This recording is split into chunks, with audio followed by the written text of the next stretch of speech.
Hey, there I am. Good morning, everybody, and welcome to the Friday edition of Tyngsborough TV Live. I'm Time Media Director Steve Brogan, and my guest this morning, as always, every other Friday when he's able to come in, is the Venerable Chief Howe. Oh, I think I had your camera up. There we go. They were looking at you.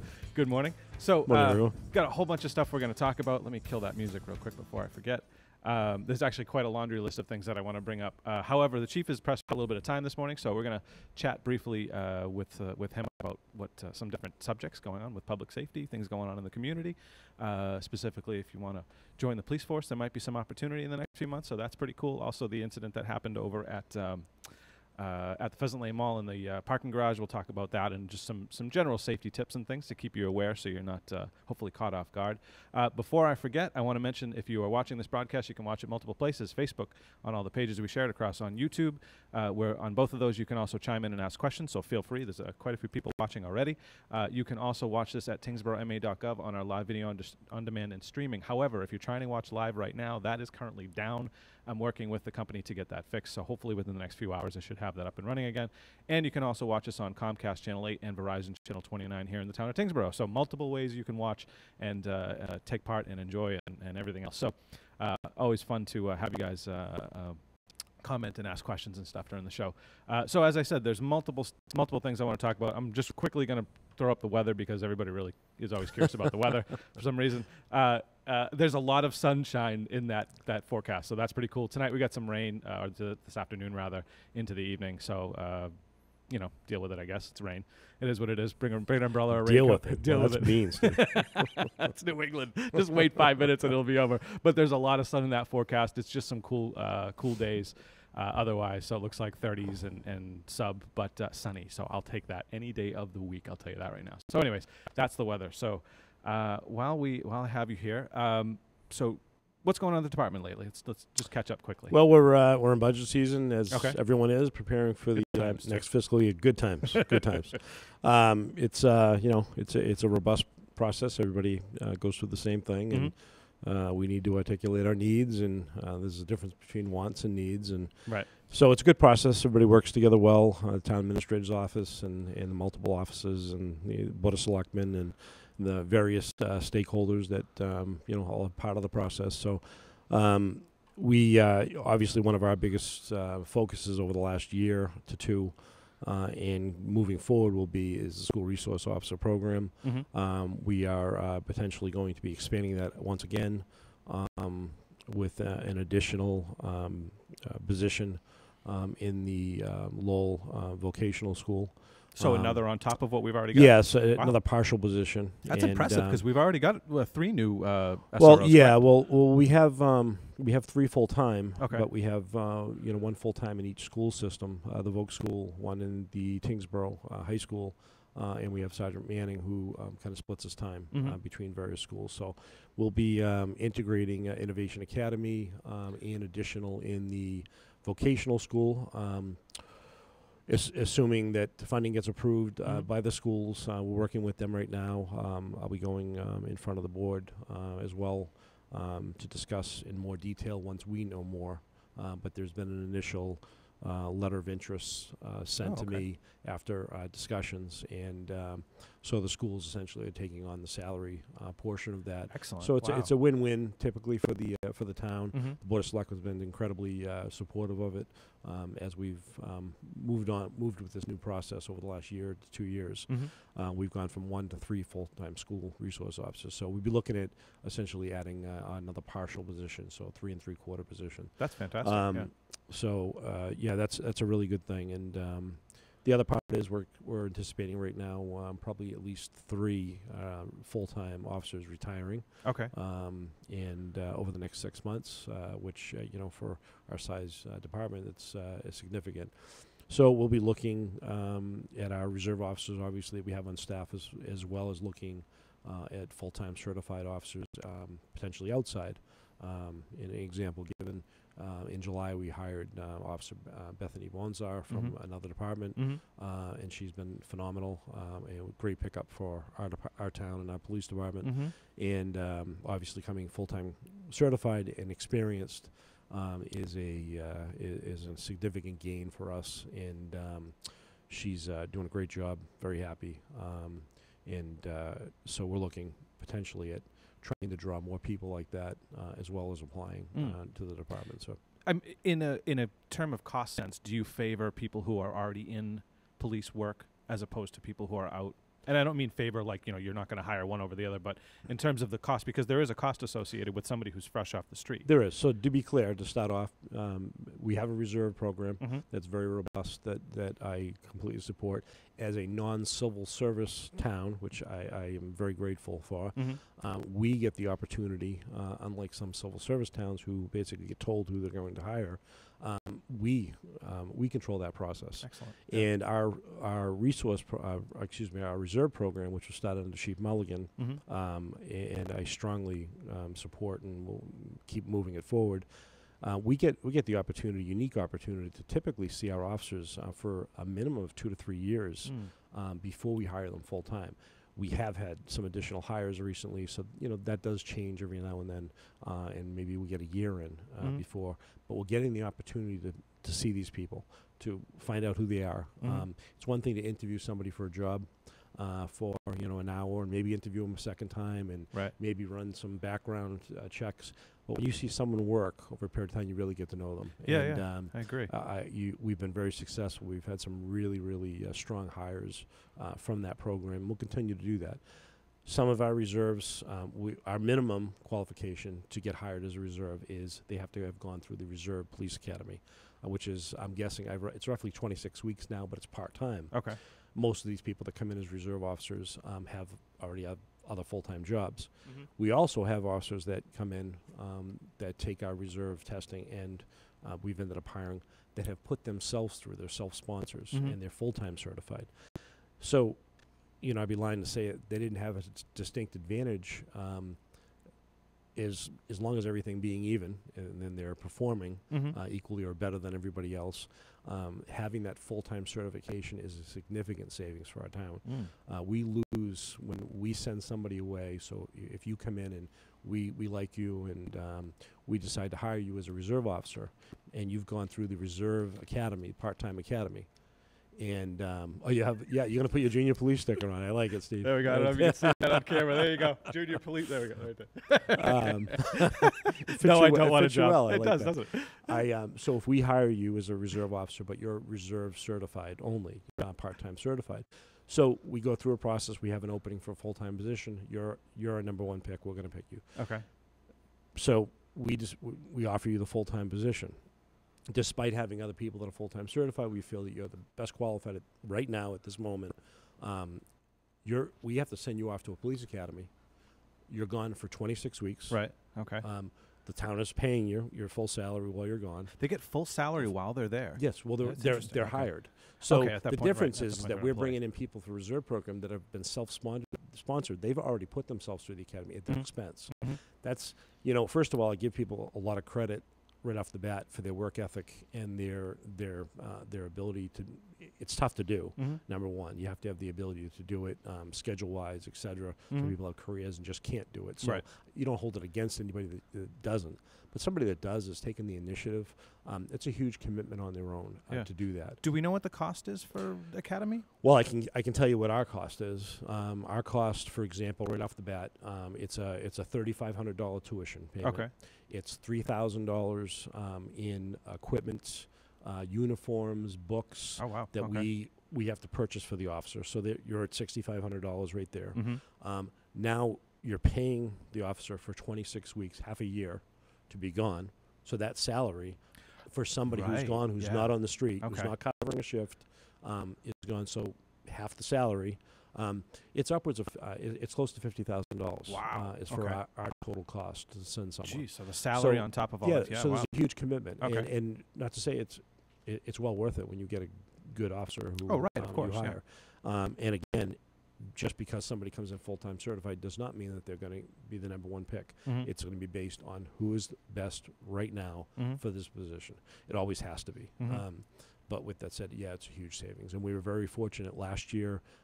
We went outside. We hired Bethany, who is now our high school resource officer, full-time certified, 5 years of experience in another department. Matt Koziol, who was a reserve officer with us, he was a self-sponsor. When we hired him as a reserve, he was already full-time certified. Oh, okay. He put himself through the academy. So July 1st, we hired 2 officers who didn't need to go to the academy. So you can see they have immediate impact. They've already gone through our field training program. Bethany, who came in because she's a full-time certified officer somewhere else, she goes through it's a modified field training program. Okay. Basically to learn the basics of our department, our procedures, our rules, the town itself, those kind of things. So it's modified for her. Okay. But for example, Matt Koziel, who we hired at the same time, he'd already been a reserve, so he's already been through our field training program. The day he gets hired full time, it's a seamless transition. He's out in the cruiser and he's doing his thing. He starts. Right Okay, away. wow. Yeah. So I mean, even just those 2 people, that saves you $100,000-ish just for right us, there. and that's the way I town. look at it. Yes, it's significant. Let me ask you this: if this is such a good cost savings, why do more towns not go to this type of a system with reserve officers and otherwise stick with the civil service exam? Well, towns have to opt in or opt out. Okay. Tyngsborough opted out. I'm guessing, I think it was 35 years ago, opted out of civil service, and I'm very thankful for that. Yeah. Because we have control over who we hire. It seems like a better way to go. I mean, civil service, I'm sure, is useful for some purposes. Yeah, more and more communities, if you look, are leaving civil service. Okay. And I'm not, it works for some. Right, towns of course. and I cities, wouldn't knock it. and there's some genuinely good things about it. But it definitely has worked for our community. I think some communities have found that there's inherent advantages. This is one of the programs. We don't have a state agency, for example, telling us because somebody got a 98 on a test, we have to hire them over the person that got the 97 on the test. But that 97 is far more qualified. And the chiefs in civil service departments, they still do have some discretion, but it is limited. I'm not going to I don't want to get into the nitty gritty, but they do have some discretion of who they hire, but it is more controlled, a controlled environment by civil service. Here, we have a process. We have the reserve program. We have the field training program they go through. We have an abundance of reports, different officers that are working with those people. The reports come up. Then when we have a full-time vacancy, I make a recommendation to the Board of Selectmen.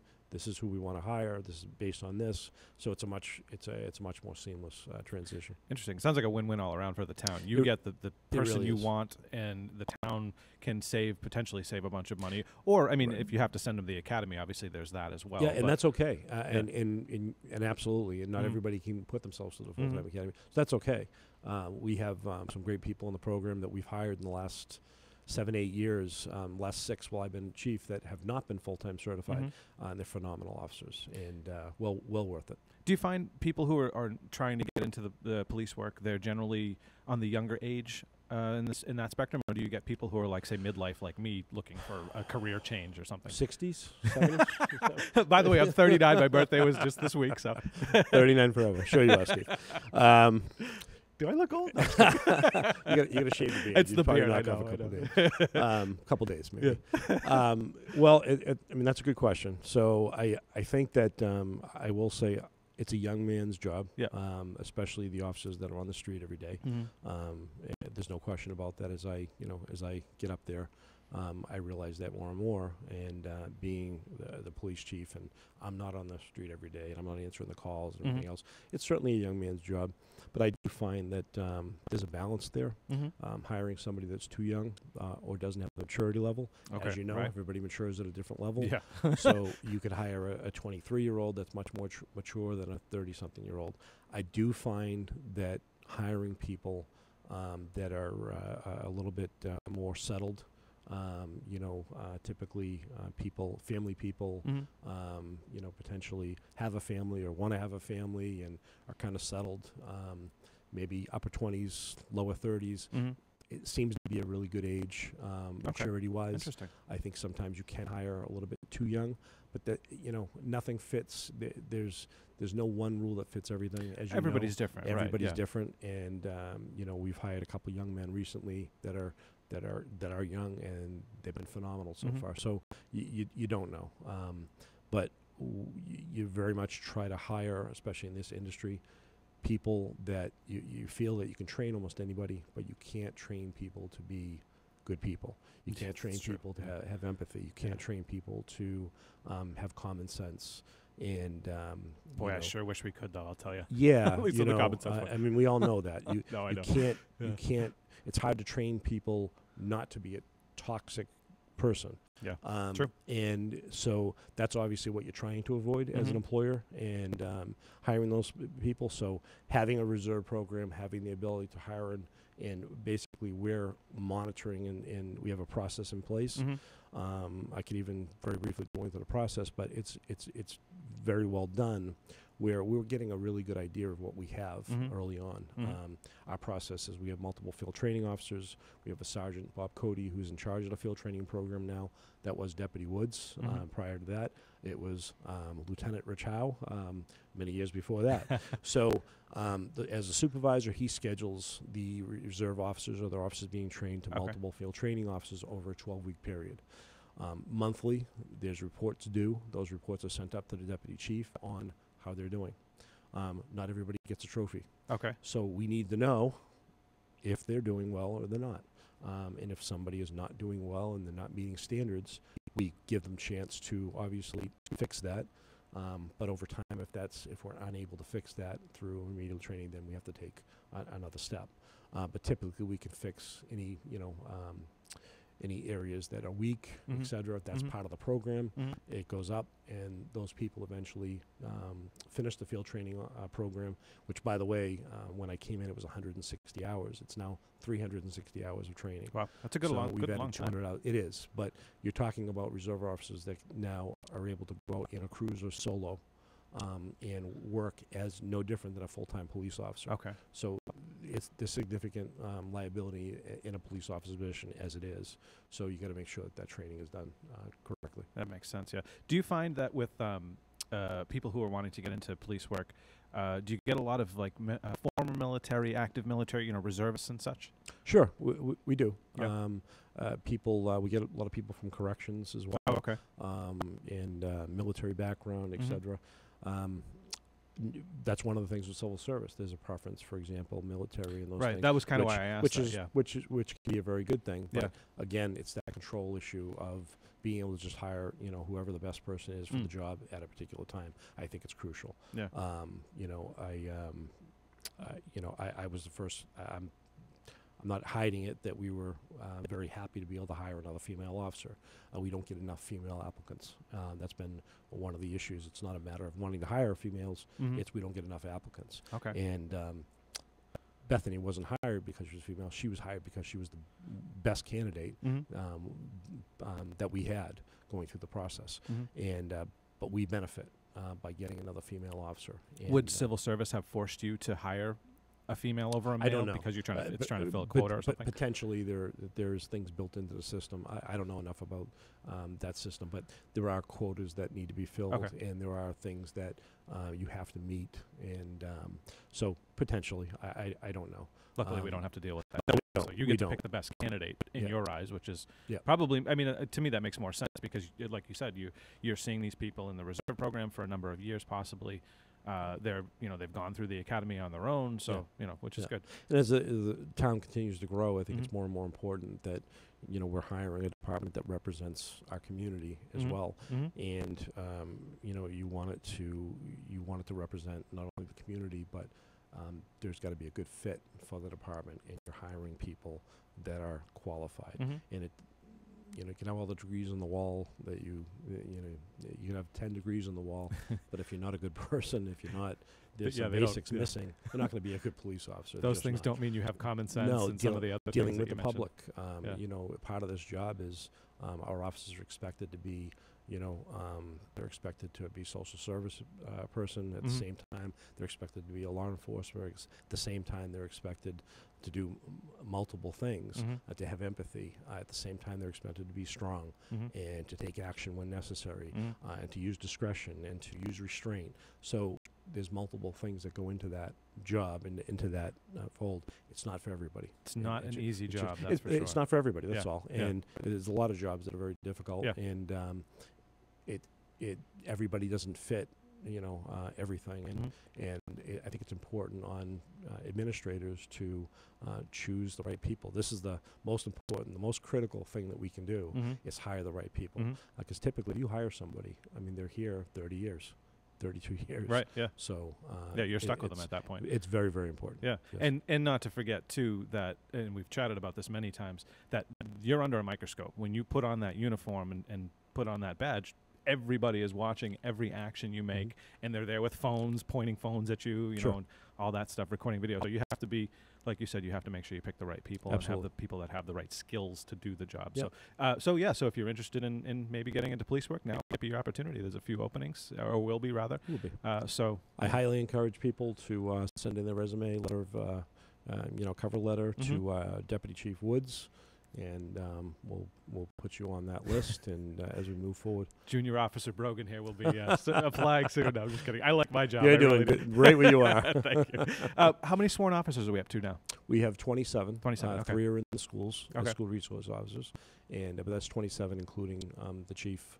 Down to the patrolmen. So. Okay, decent size for the size of a town we have as far as population goes. I will tell you, put it in perspective. We were at 26 sworn in 2006. Oh, wow. So okay. So we've only gone up the one. Yeah, we've gone up. We were down for quite a while. Oh, okay. And I'm very grateful to the board for working with me over the last 5 years. It was part of our 5-year plan was to get those numbers back up, and we've been able to do that. And I'm very grateful for that, as well as communications and other areas of the department. So excellent. Yeah. Cool. All right. So opportunities, clearly, if you're interested in public safety, working in the police force. Also, while we're talking with the chief before we have to let him go, this incident, I want to mention this really quick. This incident happened over at the Pheasant Lane Mall, which is just over our border. The reason why I bring this up, 1, is because this stuff happens everywhere. 2, it happened right over our border. And 3, it sort of lends to the notion of maybe just kind of always being aware. So I guess, Chief, what would you say to folks who are out shopping and just kind of doing their own thing? How can people kind of, I guess, prevent this thing from happening to them or somebody else maybe? Well, I mean, there's a saying out there, see something, say something. It's not just a slogan. I actually truly believe it. Too often people just either don't want to get involved, which usually isn't the case around here.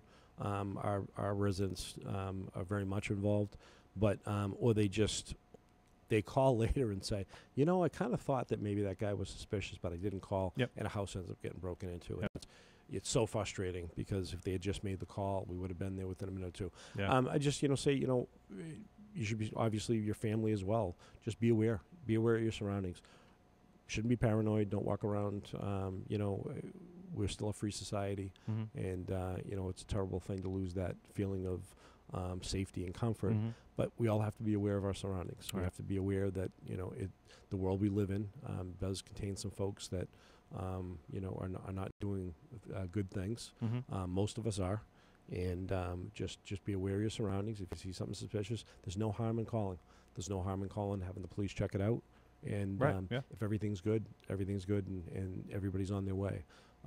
But you could be avoiding something worse. That's true. I'll tell you from a Tyngsborough standpoint, I keep the scanner on behind my head here all day. And in fact, I think I turned it off for this. I usually try to remember, but sometimes it squawks in the middle of the show. But I keep it on all day. And at least a couple times a week, I'll hear people call. In fact, there was just one the other day because of people going around trying to sell stuff or whatever. But people will call and report, suspicious activity. Somebody walking through the neighborhood, knocking on doors, so on and so forth. Sometimes it's, Verizon or one of the cable providers, or somebody trying to sell something else or whatever. But it seems like the majority, at least, have already pre-registered at the police department, but maybe they didn't do something that morning. So then, residents are calling saying, "Hey, what's going on? Who's this random guy?" And you guys obviously always send somebody out to check up. If I could address that, I've heard some things on social media and concerns of residents, and I don't blame them. Nobody should be knocking on your door at dusk or after dark. First of all, people are required to sign in at the police department, Verizon, National, whoever it is. Doesn't matter the business, but that's not to say everybody does. And what I will say is that we are going to work with the town administrator's office in trying to create a more robust town bylaw to basically make that a mandatory thing that people have to sign in. We get ID, we find out what the area is. That way we can put it out on social media as well. We can let the public know, hey, this person's going to be in this area at such and such a time. And specific rules. Should somebody be able to knock on your door, after it turns dark? No. I wouldn't want anybody knocking on my door after dark. You wouldn't want it. Typically, most people would not. And we certainly don't want that. And I don't blame people for being uncomfortable with it. Speaking of people potentially trying to scam, or not, I mean, not all the business people that show up at your door are trying to scam you. They're just trying to get you to pay for something that you absolutely don't need, usually a vacuum or something silly. But anyways, I wanted to mention this really quickly. This actually I heard on the radio the other day. It was on NPR. But there is a scam going around right now with Dish Network folks. So if you're a Dish Network subscriber, definitely pay attention to this one, because this came out of New Hampshire, but it's happened more locally as well. People are calling up saying that they're from Dish Network, and mind you, these people are highly sophisticated. They actually have some of your background information, so they're able to give you a little bit of detail that you might think, oh, this guy's actually from Dish. They're also spoofing the Dish Network phone number. I still can't figure out how they're figuring this out and how they're able to do this, because they can spoof any number. It's amazing. Any number. You can even spoof the police. You can technically spoof any number you want to. But this happened where they called the subscriber. They asked for some specific information. Then they asked for details on where your cable boxes are, the layouts of the rooms, right? And they were trying to schedule appointments to go to these houses. And what they were, surmising from that was they were going to do attempted burglaries, basically. Get in and luckily the person who got this call, anyways, in the story on WMUR was smart enough to say, hey, this isn't legit, and they figured it out pretty quickly. But be aware that is happening. It happens with everybody. So the electric company, the IRS all the time. We've talked about this a number of times. Obviously Dish Network, and I'm sure the other cable providers and things like that. So just be aware that this is actually going around. This is very recent. So we talk about this. We talk about this all the time. But these scams continue, and it's unfortunate. I've repeated, again and again. They are targeting our, most vulnerable part of our community, typically, the elderly, and it's our responsibility as sons, daughters, grandchildren, whoever, to let them know. They may not be on social media checking on this stuff, that these scams go on. Do not pay over the phone. IRS is not going to call you. National Grid's not going to call you and tell you they're shutting your power off in an hour. You know what? And if they are, they're not doing something right. If you have any questions about a bill that you may owe, hang up, find their number yourself. Don't take their number, and call directly. Any of those organizations. Never transfer money. I talked about it. I think last time I was on. We had a gentleman in town here that was scammed over $14,000, and he was ready to send another $14,000 to them. And luckily, his son intervened at that point and stopped it. But typically, nobody's going to get your money back. Law enforcement cannot. Once it's gone, it's gone. Money is gone. There's scams out there, and this one in particular, it's nephew Johnny calling and saying, Grandpa, I'm in Canada. I got arrested, and I need bail money. Can you go down to Walgreens and transfer, X number of dollars? That's a common one too. That seems like it happens a lot. Please, speak to your elders, speak to your seniors, in your family, your friends, your neighbors, and tell them, have them call somebody first. Don't take that at face value. There are low-life people. I'm sorry, I'll just be blunt.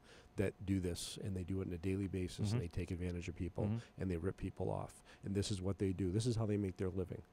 They can't make their living if they're not getting anything. So clearly, it's working every now and again. Which is sad. And they continue to do it. So these guys in the Dish case were looking for. They were telling you were going to get a improved service quality, and they wanted a $150 deposit. The key words in the text that followed was that you needed to do it right away, and they wanted to go to Western Union or whatever. Anybody that ever tells you to go to like Western Union or CVS and get a gift card or something dumb like that, don't do it. It's obviously a scam. It's a scam. Obviously. So like you said, make sure and tell all your relatives and friends, because not all of them obviously are on social media. They don't all watch TV. Make a phone call. But it's on us to make sure that the people that we know in our life that are probably not on social media, not paying attention, they're not watching this show, or they're not looking at Facebook or Twitter or anything else, make sure they're aware of this stuff. Make sure that, hey, before you send that, it's nice of you that you always want to help everybody. Hey, just call me first. Just call me to check because I might be able to give you some different information on it. Right. If that had happened in most of these cases, the transaction would have never happened. And that's the shame, is that we have to look at these people and tell them, we can't get your money back. It's probably in Siberia somewhere. It's probably someplace in Africa or Canada or Africa, India or somewhere.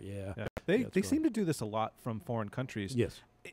And there's got to be some technical way that we can thwart this. I mean, well, obviously not us, but the phone company. I don't understand this digital age. We have everything that we, all kinds of crazy stuff, and we can't seem to stop. Digital age has some pluses, but it has a lot of minuses. Yeah, it seems to. This is one of those. This is one of those areas. It's very frustrating because it ends up taking people for lots of money, and then, like you said, it's gone. Once it's gone, and there's nothing you can do about it to get that money back. So just be aware and keep those things in mind. I did get a call over the last week, and I just want to respond to something too. There was an organization. I'm probably going to get this wrong. I believe they called the National Organization of Fraternal Police, or something to that effect. Okay. Yep. And it was some national law enforcement running a fundraiser looking for money. I was not familiar with it, and I will tell you that the only local fundraisers, our union once a year typically does do a fundraiser. They typically let us know. We send something out on social media. People can always call to verify before they give money out. Again, this is one of those examples. It may be valid. It may be legit. You may be somebody who supports, that wants to give money to this. I would urge you not to until you verify who is calling you and what the organization is. Don't take it at face value. Unfortunately, there's too many people. Most of us are honest, but unfortunately, there's enough people that are running these scams, and they're going to continue to run these scams because they continue to be given money. So I would urge people, again, on those kind of things, even something different like that, fundraisers, etc. Call and verify first. Yeah, no, you're right. Well, they even do it with tragedies. They did it with 9/11. They did it with Sandy Hook and a whole bunch We've of all other. seen those. Yeah, and it's frustrating, but it's the same deal. They call up, hey, we're trying to raise money for so and so, and give us some money now, and we'll leave you alone. Okay. Absolutely. Here you go. I've actually gotten the police ones as well, and I used to. Funny that you mentioned that. I used to get them in the mail. They would send that letter, and once in a while I would donate to it. Because you get that sticker you can put on your car, and maybe the police won't pull you over because they see the sticker. I don't think it actually works. But anyways, they started calling me. And I was kind of sketched out by it. I'm like, I don't trust this. Like, send me the letter in the thing, and if I want to donate, I'll donate. But otherwise, I don't want some random phone call from, Johnny from whatever town telling me he's working for the fraternal police organization. I don't know who you are, dude. I'm sorry. Listen, I'm not giving you money over the phone. I'm not a dummy, and I'm not getting taken. But a lot of people do, I'm sure. So, So just, everybody that does it, just keep your wits about you and just remember that it's probably a scam, most likely. Yeah, we've had ones that, somebody is identifying themselves as, Officer Smith of our, and they say Tyngsborough, or they say our name wrong, and they have a foreign accent. And nothing wrong with having a foreign accent, but it's unlikely. There's an Officer Smith, and they can't pronounce Tyngsborough right. There's some flags there that this may not be legit. But in any case, even if you want to donate, and if you think it might be legit, there's nothing wrong with, hey, can I get your number? Or can I'll call you back. Call the police department directly and verify it. Right, yeah. Before you give anything. Just make that, that work for yourself on the back end. Let me call, I'll call you, hang on, or whatever. And then you'll save yourself the money potentially. And maybe, and then maybe it'll remind you, I should donate to this organization. I forgot to. So then you'll actually make your donation. We had an officer try to follow up on one of these scams to get some money from one of our senior citizens in town. And the furthest we got with the investigation was we brought it back to a telemarketing type thing, and they were out of India. And he got somebody on the phone, and it was the same individual. He called back as this person, and this person ended up, screaming at our officer, and some F-bombs were dropped. And hung up on him. Thank you for calling Tyngsborough Police Department. But there's nothing you can do to get that money back at this time, at that point, and that's the sad part. And obviously, we never want to be in that position of telling people that, and we'd love to get their money back. But there is a lot of foreign entities. It's not just to one country or things. There's It's all Russia, over, yeah. Russia, Africa, India. Those are the three big ones, I think. Those are the but three yeah, big there's ones. But definitely from Europe, everywhere else. there's Eastern Europe's probably got a lot. There's Caribbean islands. There's Really? different areas Wow. that we've seen them from everywhere, and they're spoofing numbers. And some, I'm told, it sounds like it's coming from a foreign country. They're actually right here in the United States in some places. So, Really?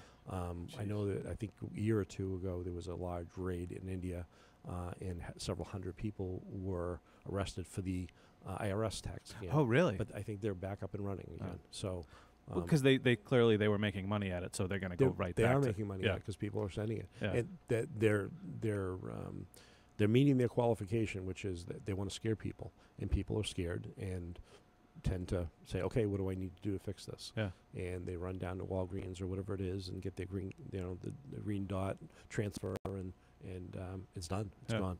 So be smart. If the muscle between your ears is tingling, your spidey sense is going off, just verify before you send anybody anything. And IRS will never call you asking for money. Neither will the electric company. Not that I know of. Unless you owe them a whole bunch but of still money. don't do it over the phone. Right, don't do it over the phone. Regardless, even if you do owe money, Mm-hmm. call them back, find the number, call them back, and deal with them that way. Right. Don't accept a phone call coming to your house. Right. It's just a bad idea. And if they tell you to send it through Western Union or some other random source, it's obviously a scam. So just keep that stuff in mind. So we're running on time, so I don't want to keep you too long. Obviously, you have to go. Any final thoughts before I let you go? No, I appreciate it, and just telling everybody to be safe. We're almost out of this winter Almost stuff, but yeah, stay safe. And a little pet peeve of mine, and we had an incident not in Tyngsborough, but a neighboring town the other day. People take a few minutes and clean off your car. Our social media director a couple of years ago, Steve Brogan, took a police cruiser and did a really good demonstration. I see a car coming down the road and they have 6 inches cleared on their windshield. Yeah. I want my officers to stop them. I want them to ticket them. It's ridiculousness. I'm sorry. It's lazy, but it's very, very dangerous. Yeah. I get it that sometimes it takes a few minutes. Ask for help if you need it. But please clear your cars off. As soon as you get on the highway, that stuff whips up. And there was a young child in another town that was hurt the other day. Oh, no, really? Ice went through the windshield, and it's happened several times. Yep. It happens every winter. There's no excuse for it. Right. Your snow and ice on your roof is going somewhere. Mm-hmm. So if you don't clear it off, and you get on the highway, it's going somewhere, but it's going behind you. Right. It's very dangerous. 3 to 5 minutes is all it takes You to are clear your responsible. car off. You are responsible. You for are it. responsible. Yes. I have this thing called a snow broom. I don't know if you've ever seen these things, the blue foamy deal. Yeah. Awesome. Like the best snow clearer offer device that I've ever used. Offer? Yeah, I don't know.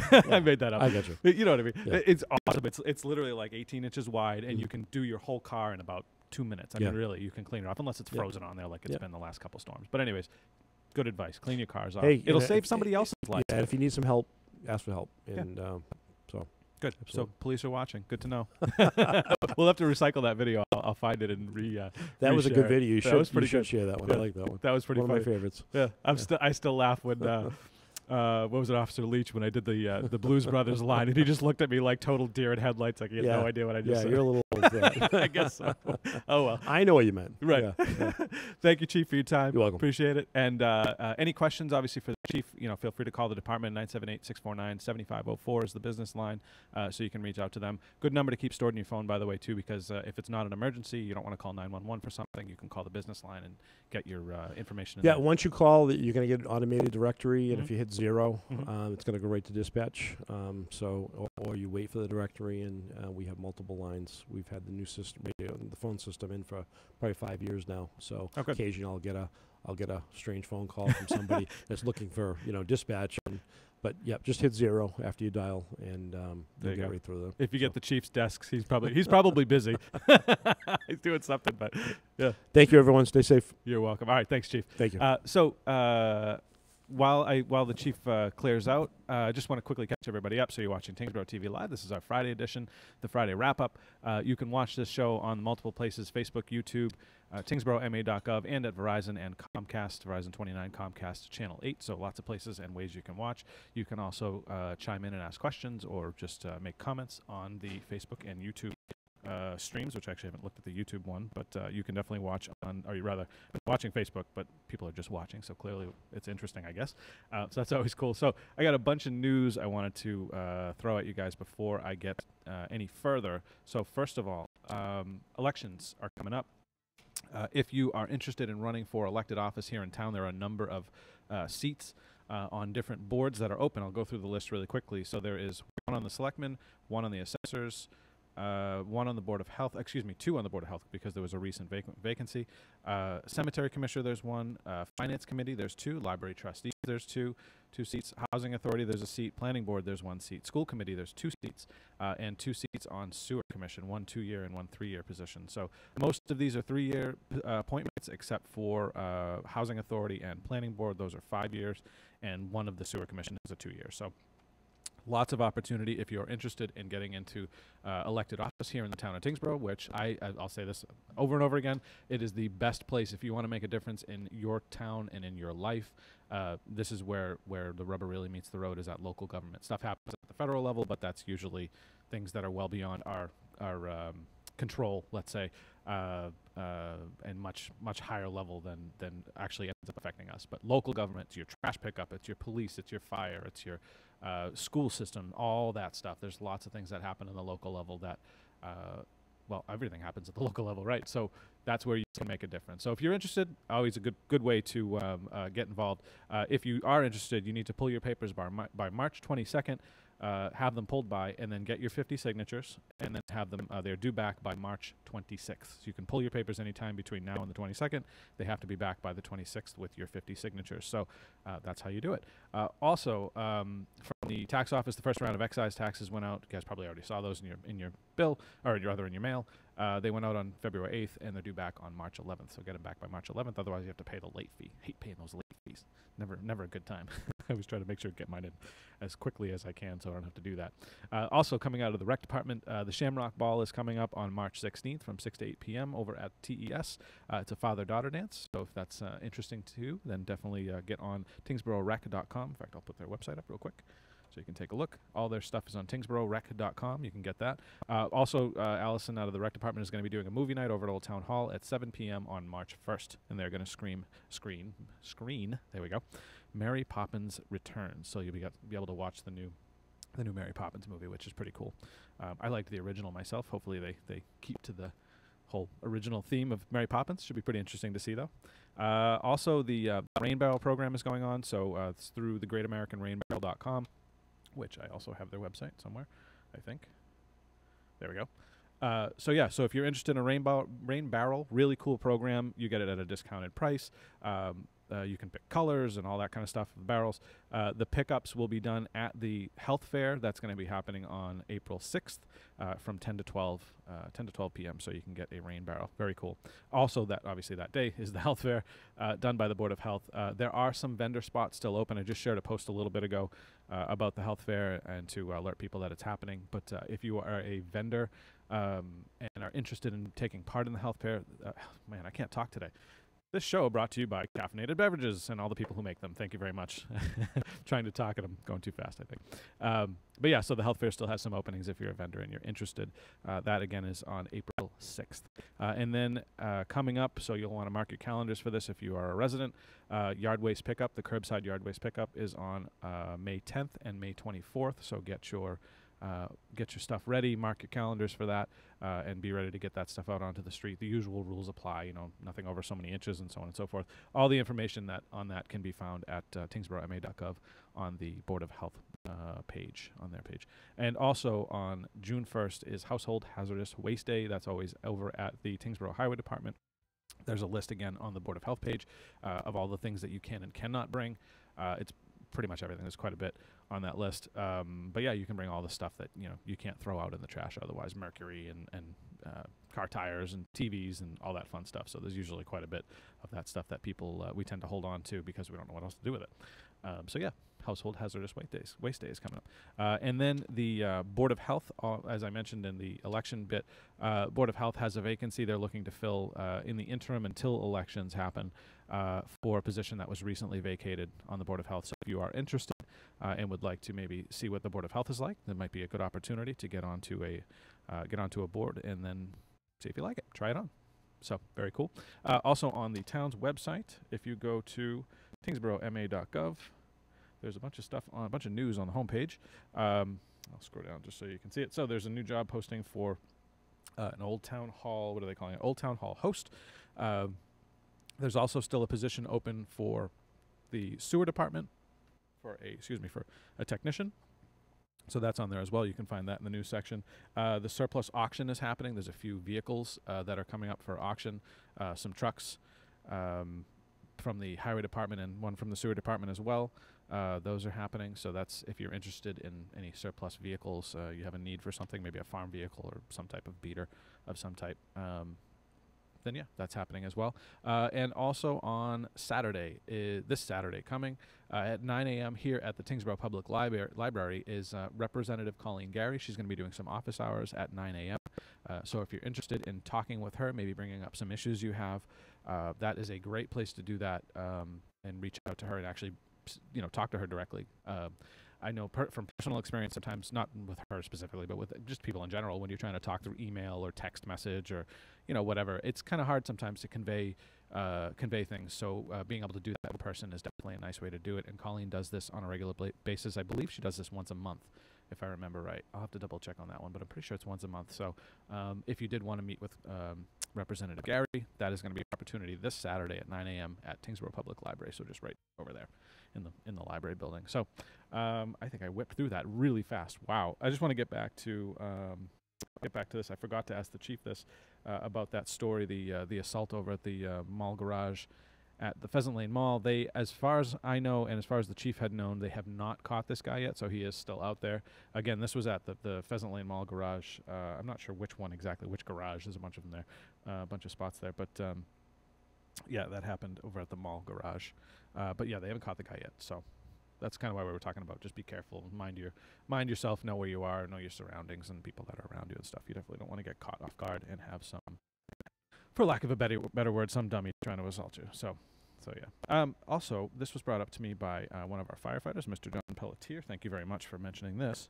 This is I'm not sure if he had a specific reason for this or not, but it's a website. It's called smore.com, smore.com. Apparently, Tyngsborough High School has a page on there, and there's lots of different what's happenings and news and information on there. So pretty cool stuff. You can get some information on the the college fair that's coming up. That actually might be why he sent me that. So there is a college fair coming up, and let's see if I can get any details. Nope, that's just a picture. But anyways, you can get some pretty interesting information on this website, which is always pretty cool, just to have more information on what's going on in your local schools. Obviously helpful. Useful information. There's a gallery walk. Some interesting stuff here. So students of the month. They've got vaping and its dangers. Important dates. Oh, there we go. Under important dates. Does this have the winter sports? Yeah, I don't see it there about the college fair. I know it's coming up soon, but yeah, I don't have the specific information. So anyway, so it's a pretty cool website. I'll put the link in the comment section, or rather in the description, so you guys can check it out, as well as links to the other stuff that we talked about. If you have any questions on some of that stuff, feel free to, I'll put them in there, and then feel free to go and take a look as you have time. So always cool. I always appreciate everybody watching. Thank you guys very much for spending some time with us and listening and taking part, watching the show, sending in other information. It's always nice to know that the community is taking an active role, at least in the stuff that we're talking about. So I try to keep it all Tyngsborough based. Some of it gets a little bit out of town, but it's usually somewhat related to the town of Tyngsborough. So I always like to hear that. And if you guys ever have any questions, again, sbrogan@tyngsboroughma.gov. Don't be afraid to send me questions for any department. I'll do my best to get an answer for you. And obviously, you can call that department directly here at Town Hall and get your answers as well. Questions for the chief. He's on every other Friday, so he was on this week. He'll be on not next week, but the week after. So if you have anything, you can save him, put him in the memory bank, and get him ready for the next show. Also, kind of a cool side note, I've been in contact with the company Verizon, our Verizon Fios here in town, and for the longest time, we have not had an active education channel on either carrier, both Comcast and Verizon. However, we're going to have an active education channel very soon, actually, hopefully next week, provided all the technical stuff goes well, on the Verizon Spectrum, which will hopefully be able to get me to force Comcast to get going on getting their channels functioning properly on the education and government, or rather education and public side, the Comcast spectrum. So, but we will have an active Verizon education channel, which is very cool. It's going to be channel 28. Once it goes up, channel 29 obviously is government. Channel 29, channel 30 is the public channel currently. So we will have that third channel activated, and it will allow for school committee meetings to go live when there's not on the education channel specifically. Right now we can't put them all live because generally there's a meeting happening here at Town Hall, so that sort of bumps, we only have so much channel space, so that bumps the school committees out. So they will actually be able to go live. Again, this will only be on the Verizon spectrum until I get the Comcast guys to get that stuff rectified and installed. But yeah, pretty cool stuff. So we'll have a new channel here in town. It's always exciting. We should have technically had it for a long time, but it just was unfortunately left unused for numbers of years, and I've basically been spending time picking up the pieces and putting everything back together. So it's been an interesting process, that's for sure. So that's pretty cool. I thought it was a pretty neat side note. Also, if you are a community member or not, you can be outside too. I'm looking for citizen journalism stuff of things happening in Tyngsborough. So if you go to a sporting event, if you go to a play, or if you go to just anything, any event that you go to that happens in the town of Tyngsborough, send me a pic, sbrogan@tyngsboroughma.gov, and I'll be happy to share it with the community, let people know that these things are happening. It's always fun to be able to see the stuff that's going on in town. People come into small towns and they think, oh, nothing happens in this little town. Well, stuff does happen actually every day. It's just we don't see a lot of it. I do my best to put a spotlight on everything that I can find, but there's a lot that I can't get to either. So if you are out and about, you see something, whether it's an event or something like that, maybe it's an accident. It's always fun. Take a picture safely. Obviously, don't do anything dangerous or dumb, or a fire or whatever. Generally, I try to find my way to fires, but anything like that, feel free to take a picture. Anything of interest, let's just say that. Anything that you think is interesting and might be worth sharing with the rest of your community, take a pic, email it in. You can send it through Facebook. You can also send it through email as well, sbrogan@tyngsboroughma.gov. So lots of ways you can take part. Again, citizen journalism, it's one of the coolest things, and in this age I think everybody kind of understands what that means nowadays, especially with Twitter and social media and all that fun stuff. Everybody's a journalist at this point, so send me some info. If there's something interesting, I'd be happy to hear about it. There's our just joining us is Officer Dave Leo. He has kindly donated his lovely black Camaro for me to go out and make deliveries of sand and salt. I'm really kidding. No. But yeah, thanks everybody for tuning in. I don't have much else to say. Dave, you tuned in to the end. You'll have to rewind and watch from the beginning again to catch the chief. But always lots of cool stuff going on here in town. Again, don't forget to give us a like, comment, share, subscribe on all the different social media platforms. It helps us to do an end around on the algorithm that generally kind of squashes stuff, unfortunately. That's basically how that stuff works, is the more people who click and share and like and comment, will see that stuff in their feeds, and then other people will see that stuff in their feeds as well. That's basically how you get social media to work for you, is to get other people to help, more or less, get them to chime in. I can share until my eyes are red and bloodshot, but it only goes so far. I need the rest of the community to help out as well, so we really appreciate it. That definitely works well. And obviously, don't forget, you can watch this on all the different places that I put this out: Facebook, YouTube, tyngsboroughma.gov, and on our town channels, Verizon 29 and Comcast Channel 8, so you can watch this a bunch of different ways. One last thing I'll quickly mention, and I will bring up my opening slide here. I try to always mention this. Sometimes I forget. The reason for PEG Access is so that you guys can tell your story. I'm here giving you news and information because that's one thing that I find is a good niche that you guys definitely are lacking in, is getting some good information just out of your town government. However, the point of PEG Access is that the community comes on and tells their story, hence the what's your story. So I want the community to have their opportunity to speak their mind, talk about whatever subject it is you want to talk about. That is the point of public access. It's basically a big free speech bastion for you to come and talk about whatever thing it is that you think is important to your community and people should know about. So if you have something you want to tell people about, I am happy to make arrangements to get you on here, whether I'm talking to you personally or you can talk on your own and do your whole own program. It's entirely up to you. I've had a number of folks on in the last bunch of months. Hopefully you found some of that stuff interesting. It's been some really good stuff. Tuesdays, I'm still looking for business interviews. So if you run a business here in the town of Tyngsborough, I'd be happy to talk to you on Tyngsborough Tuesdays, what I call it, that segment. That's when I try to schedule those. Mondays, obviously, I do the news. Fridays, we do this show. And then I can fit stuff in any other day of the week, depending on what's going on here in the community room. So I'm always happy to hear from you. Again, sbrogan@tyngsborough.ma.gov, or you can send me a message through Facebook if you have something you really want to talk about. Definitely let me know, and I'd be happy to get you in. Also, on that note, I've got some great interviews coming up in the next couple weeks. Danielle Maccheroni from the Conservation Department. I've got Lauren Wilkel, our assessor here in town. I've got Mike Flanagan coming on very soon to do a program. He is our school superintendent, so you'll get to hear from these guys directly. Ask questions if you want through social media, and then it's always good. But I've got a bunch of people coming up. I've just scheduled some other ones, so they're escaping me at the moment. But just scheduled a couple others as well. So lots of cool stuff going on. We may be a small town, but doesn't mean that nothing happens in this town. There's definitely a lot of things that happen, a lot of good things too. We have a lot of good people with a lot of good stuff to say. So thanks again for everybody watching. Thanks again to our chief for being here today to chat about what we talked about. Don't forget, if you're interested in being a police officer, might be your opportunity. There's going to be some openings coming up in the next few months. So very cool news there.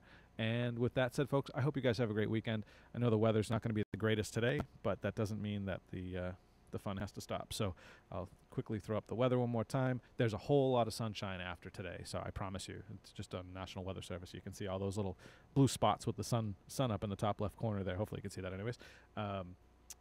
So let's just get through today. It's a little bit rainy. It's going to rain. I think it might even be raining now. I can't really tell out the window. I'm going to look out our high-tech weather center here and just see what the window has to say.